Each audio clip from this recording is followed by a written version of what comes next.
মুখ্যমন্ত্রী ডক্টর মানিক সাহা বুধবার সন্ধ্যায় আগরতলা রেল স্টেশনে অযোধ্যাগামী আস্থা স্পেশাল ট্রেনের সূচনা করেন। মুখ্যমন্ত্রী পতাকা নেড়ে এই বিশেষ ট্রেনটির শুভযাত্রার সূচনা করেন। রেল স্টেশনে আয়োজিত এক সংক্ষিপ্ত অনুষ্ঠানে মুখ্যমন্ত্রী বলেন, 70 দশক থেকে এই রাজ্যে অনেকাংশে নাস্তিকের পরিবেশ ছিল। 2014 সালে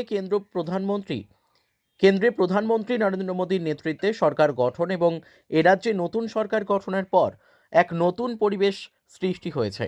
22শে জানুয়ারি অযোধ্যায় রামলালা মন্দিরের উদ্বোধনের ফলে সারা দেশে আস্থা ও বিশ্বাসের পরিবেশ সৃষ্টি হয়েছে। ফিল গুড অনুভূতি দেখা দিয়েছে। মুখ্যমন্ত্রী আশা প্রকাশ করেন, প্রধানমন্ত্রীর নেতৃত্বে দেশ অর্থনীতির দিক দিয়ে তৃতীয় স্থানে উঠে আসবে।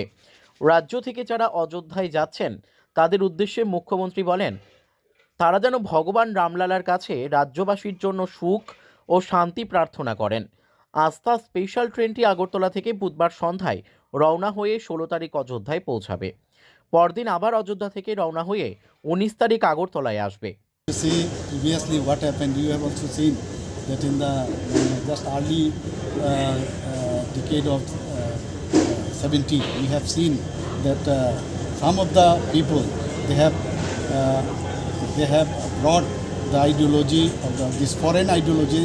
They tried to put inside the brain of so many people, and they said that we don't believe God. So that's why I said that these peoples are Nastik. So that environment had been created in Tripura for a long time and tried to impose this. Now we have seen the peoples, our early these things, our ancient the ism that has been brought back by our, specifically our Prime Minister Narendra Modi ji, and we also the double engine from IPFT BJP government. We also have tried that without God we cannot survive.